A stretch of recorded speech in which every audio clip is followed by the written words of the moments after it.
They say love is blind. Well, it definitely caught me on the blind side. My name is Robert. I'm 57, a retired dentist from Boston, and I just lost $200,000 to a woman I thought I'd spend the rest of my life with. 3 years ago, if you'd told me I'd be sitting here warning strangers about romance scams in Colombia, I would have laughed. I'm not laughing anymore. Drop a comment and tell me where you're watching from, because what happened to me could happen to anyone, anywhere.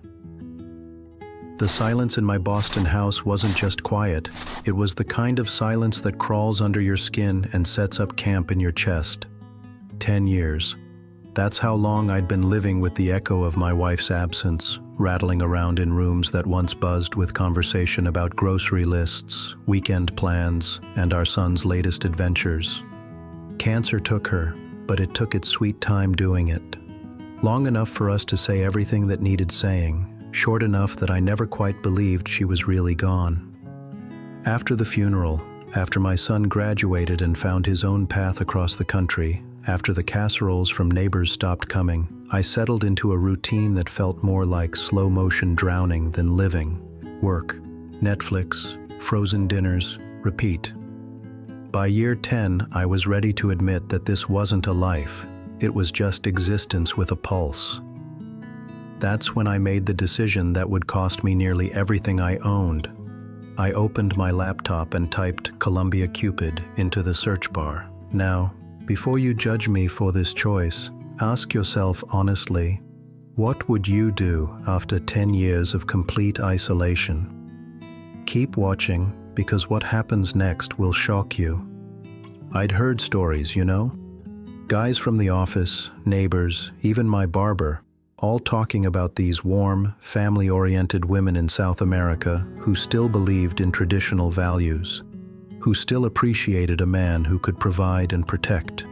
After a decade of American dating apps where conversations died faster than houseplants in my care, the idea of meeting someone who actually wanted to build something real felt like finding water in a desert. That's where Lucia found me. Her profile picture stopped me mid-scroll, dark eyes that seemed to smile even when her mouth wasn't, standing in front of what looked like a cafe in some tree-lined neighborhood that screamed European charm meets Latin warmth. Marketing professional, 33, loves family, good food, and mountain adventures, looking for something real with the right man. Her English was perfect, not just good, perfect. We started messaging that same night. For 3 months, Lucia became my evening ritual. While Boston froze into its annual state of misery, I'd pour a whiskey and settle into our nightly conversations that stretched past midnight without either of us noticing. She told me about her work at a marketing company downtown, how she managed social media campaigns for local restaurants and helped small businesses find their voice online. She painted pictures with her words, the chaos of family Sunday dinners, where her mother would cook enough ajiaco to feed half of Antioquia, the way fog rolled over the mountains in the morning, the coffee vendors who knew everyone's order by heart. Mi amor, she'd type, and somehow those 2 words carried more warmth than I'd felt in years. I'd share stories about my late wife, how we met in college, how she'd reorganized the spice cabinet when she was stressed, how she made our small house feel like the center of the universe. Instead of the awkward silence I'd grown used to when mentioning my deceased spouse, Lucia would respond with genuine curiosity and compassion.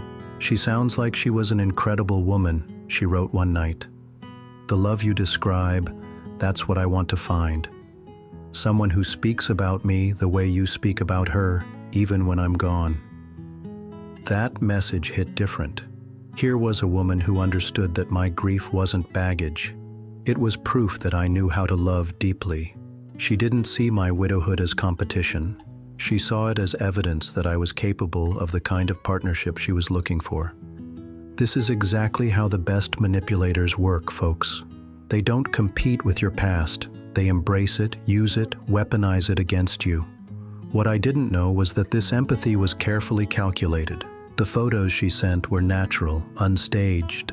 making breakfast in what looked like a cozy apartment kitchen, hiking with friends in lush green mountains, laughing at some family gathering with multiple generations crowded around a table. Everything about her felt authentic, warm, real.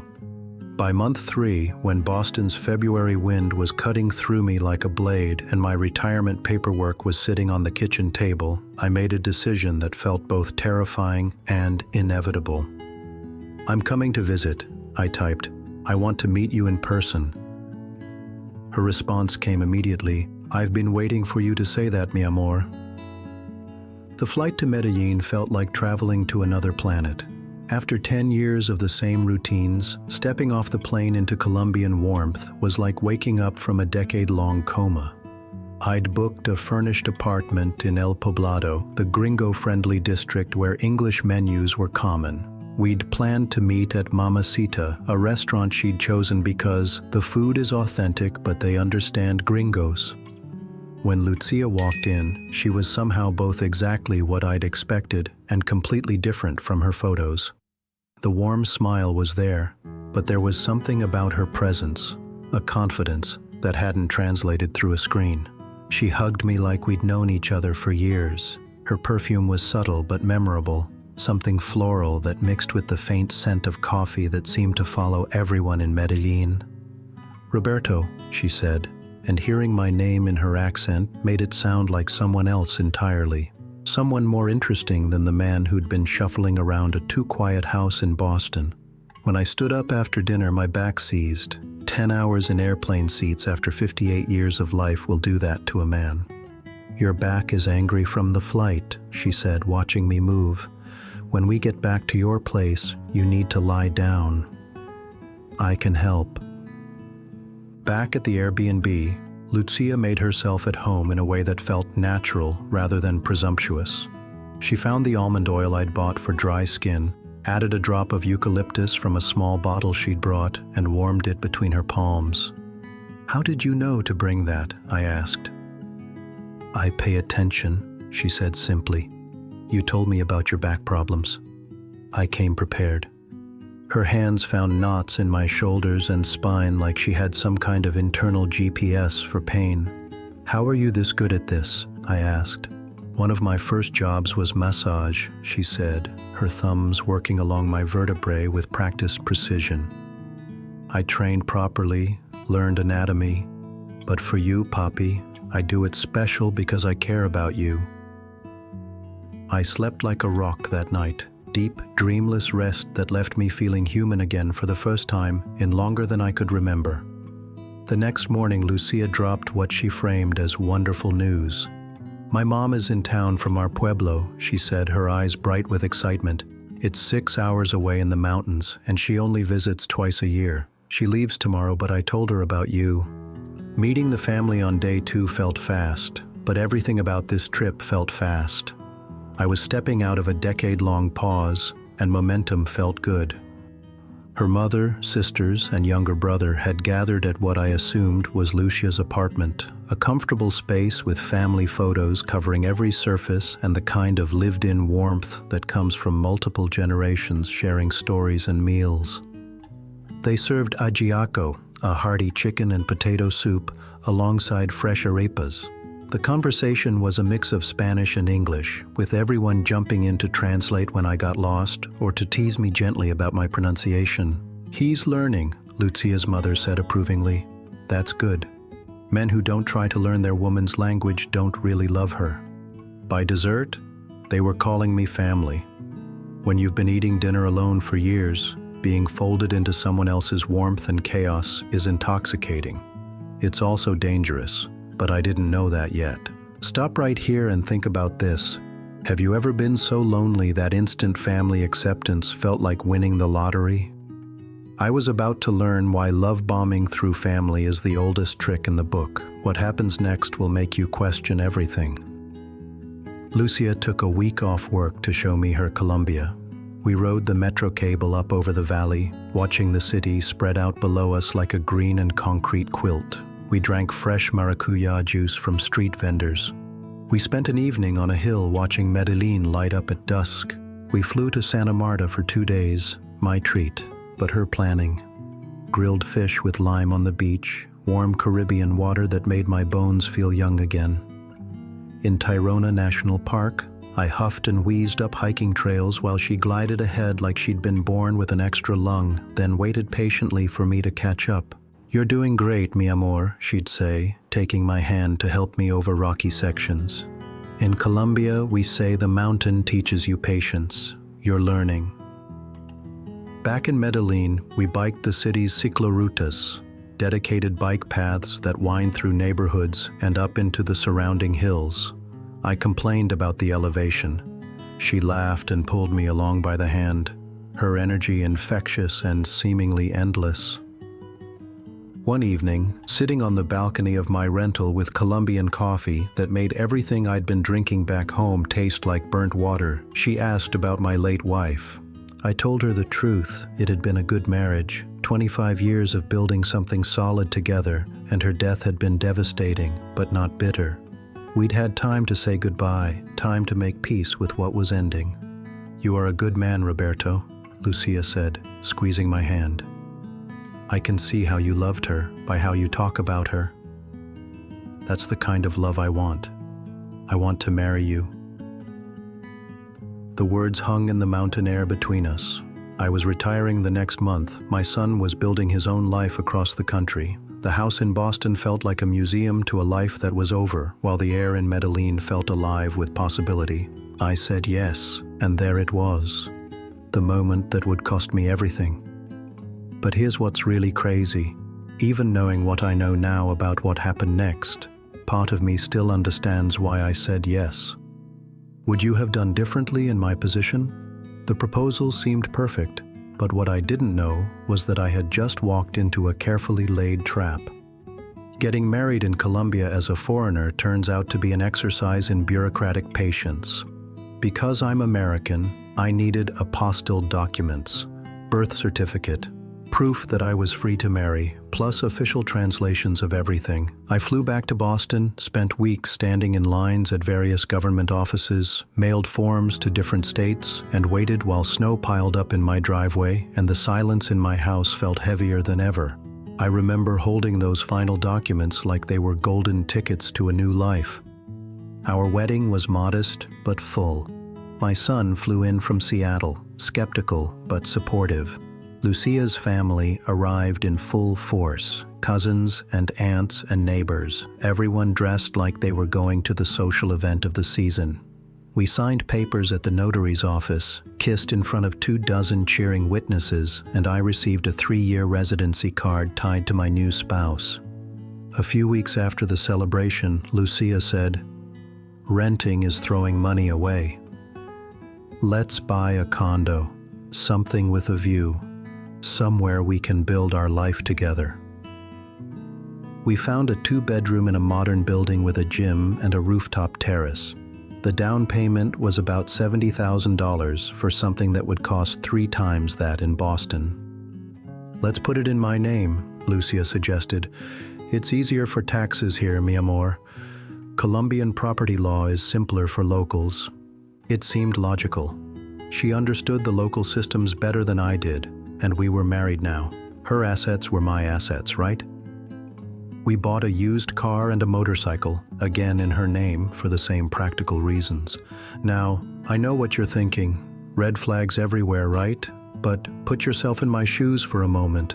When you're in love and everything seems logical, when would you start asking the hard questions? Because what's coming next is where things get really expensive. She quit her marketing job to focus on being a housewife. "I want to take care of you properly," she said. "Cook your favorite meals, keep our home beautiful, be here when you need me. Let me be a real wife to you." It felt old-fashioned in the best way. I'd been a provider my whole adult life, and after years of no one needing me for anything, having someone want to build a traditional partnership felt like coming home. That's when the emergencies began. Her mother lived in a small pueblo, 6 hours from Medellin, one main street, church bells marking the hours, a dusty soccer field where kids played until dark. According to Lucia, it was the kind of place where neighbors were family and everyone looked out for everyone else. The calls started coming weekly. The roof leaks, Lucia would tell me, hanging up with a worried expression. Mom needs help fixing it before the rain gets worse. $60. Reasonable. The gas stove broke. She can't cook without it. $120. Understandable. A neighbor needs a loan for medicine. Mom promised to help but doesn't have enough. $300. Generous but not unusual. I'd learned that Colombians take care of their communities in ways that impressed me. I sent the money without hesitation. This was what families did, and I was part of this family now. Then came Lucia's big idea. I've been thinking about Mom, she said one evening, showing me numbers she'd written on a notepad. She's getting older, needs her own income. What if we helped her open a small restaurant? Nothing fancy, just good home cooking for the town. She's an amazing cook. The business plan was simple. Rent a small space on the main street, buy basic equipment, get the necessary permits. $14,000 total. I'll manage everything from here, Lucia assured me. Mom will cook. I'll handle the business side. It's an investment in her future and ours. When it's profitable, we'll have steady income from it. I wired the money that same week. A few days later, Lucia showed me photos on her phone. Her mother in a white apron standing proudly in front of a hand-painted sign, a pot of sancocho bubbling on a new gas stove, tables set with bright tablecloths.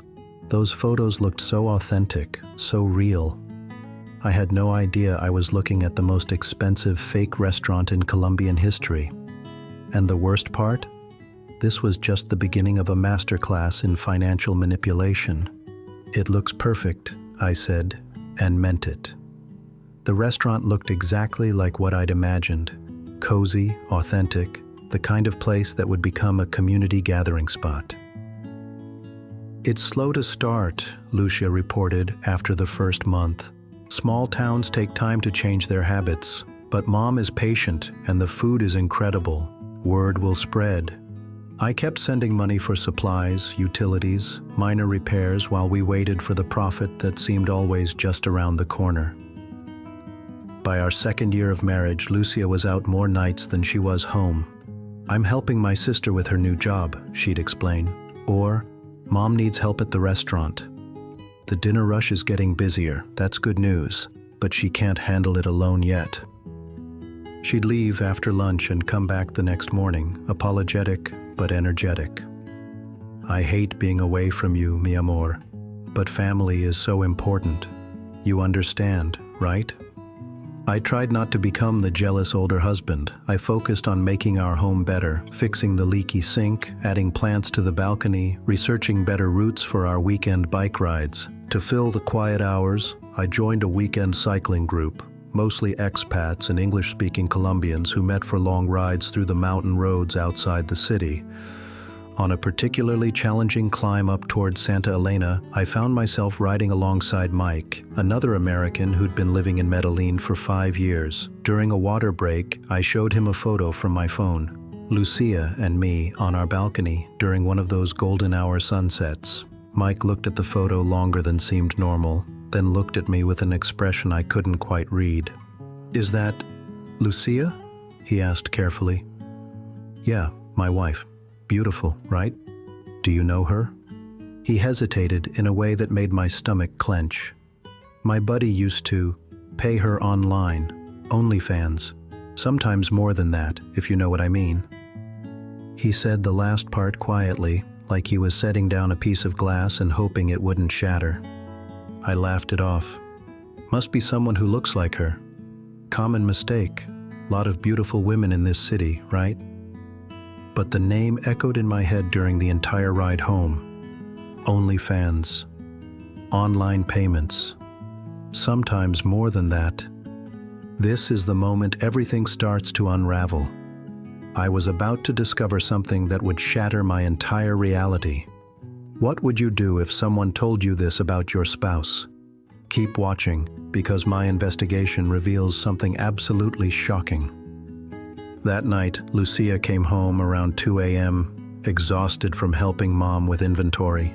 She showered immediately and fell asleep within minutes.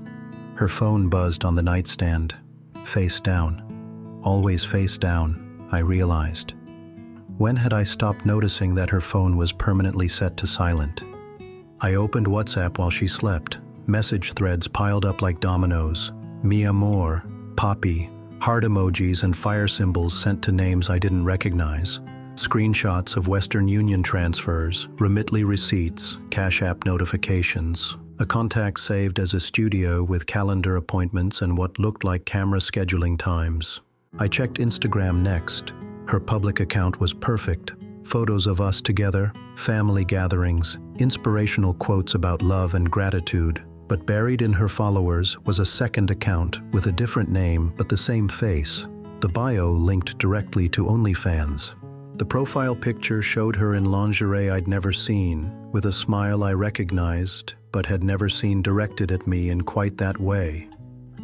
Imagine discovering that the woman you married, the woman you've been supporting, has been living a completely different life. But what I found out next makes this discovery look like child's play. I hired a private investigator the next morning. The folder arrived 7 days later with the kind of mundane evidence that hits harder than dramatic revelations. Lucia entering and leaving what was clearly a private studio, hair tied up professionally, changing outfits between appointments. Men arriving at scheduled intervals, timestamps that matched the studio messages perfectly. There was even a photo of her with someone whose nickname I recognized from her WhatsApp contacts, a middle-aged man who apparently paid extra for longer sessions. The photos were so ordinary they were devastating. No dramatic confrontations or passionate affairs, just business, scheduled, professional, efficient business. I waited at our dining room table with the photos arranged face down like playing cards.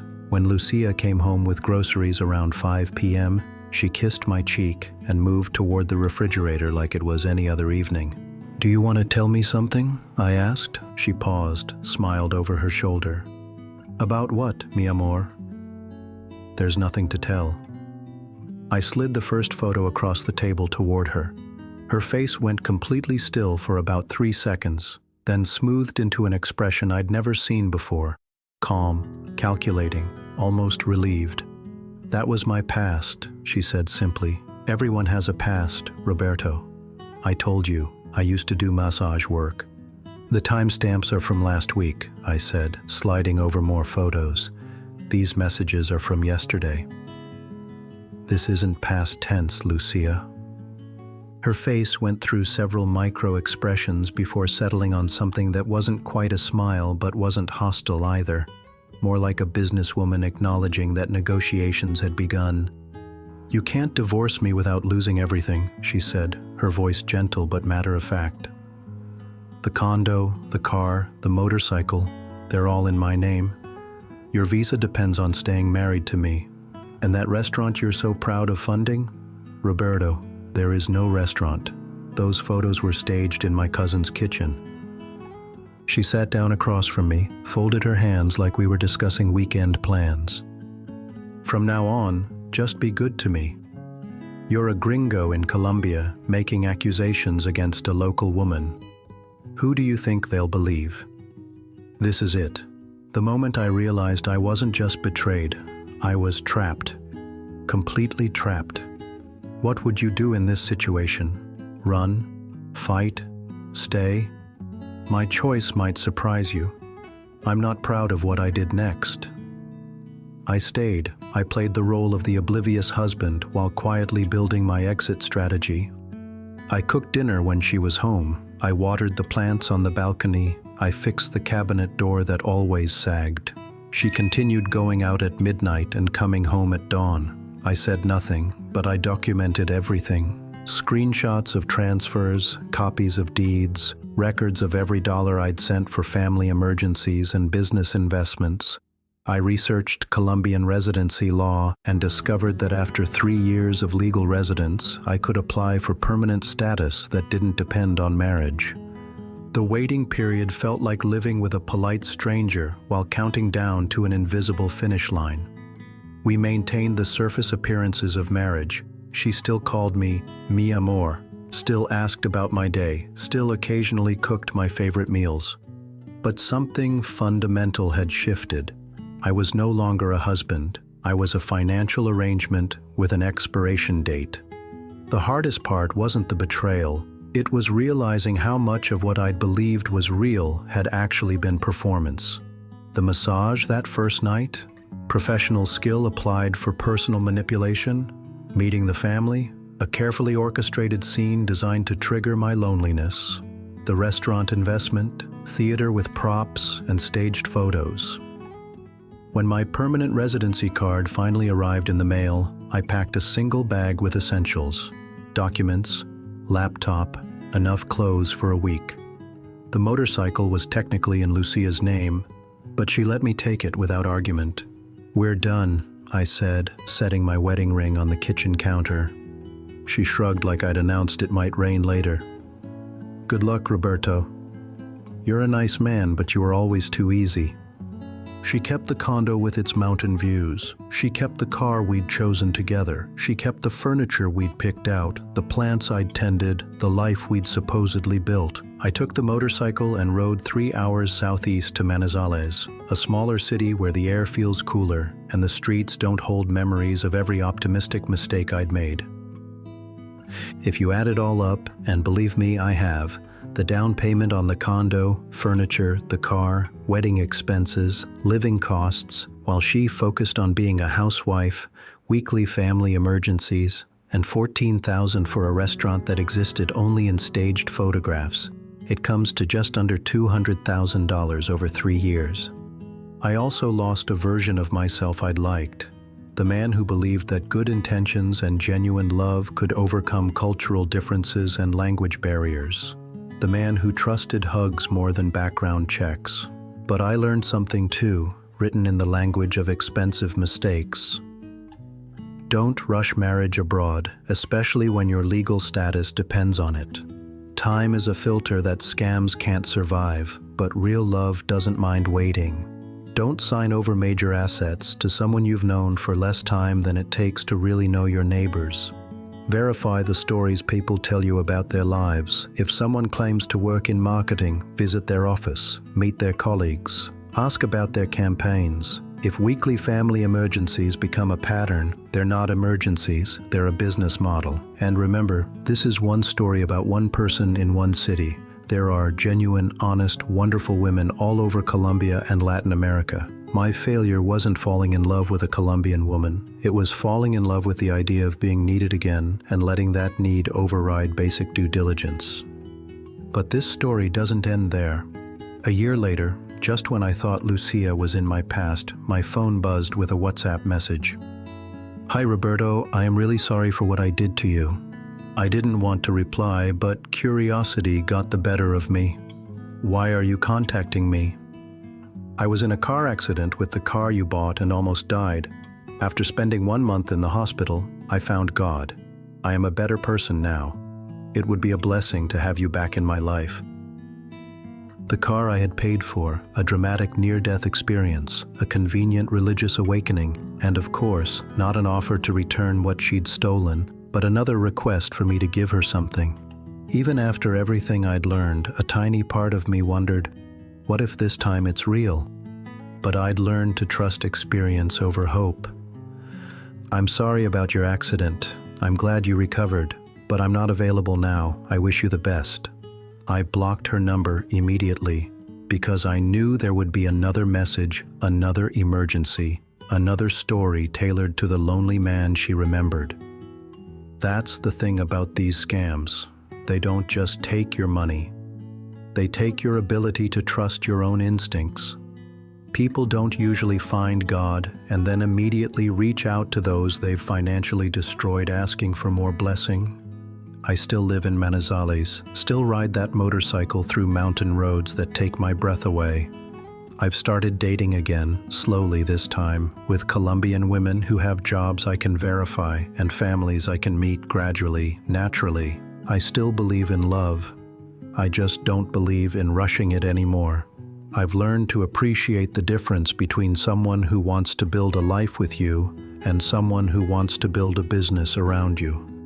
The mountain air here is thin but clean. My Spanish is finally getting decent. I sleep well at night, alone but not lonely, in an apartment that's smaller than what I lost, but completely mine. If my story helps one person avoid handing over their keys, their documents, and their future to someone with a warm smile and practiced hands, then maybe losing the money bought me something I can live with. The knowledge that expensive mistakes can still lead to wisdom, and that starting over at 60 isn't the end of the story. Sometimes it's just the end of the expensive prologue. My story cost me $200,000, but it doesn't have to cost you anything. If this opened your eyes to the warning signs of international romance scams, smash that like button and share this with someone who needs to hear it. And drop a comment below. I seriously want to know where in the world you're watching from, and if you've ever encountered anything like this. Subscribe for more real stories from gringos navigating Latin America, the good, the bad, and the expensive. Because sometimes the most expensive lessons are the ones that save lives. Thanks for watching, and I'll see you in the next one.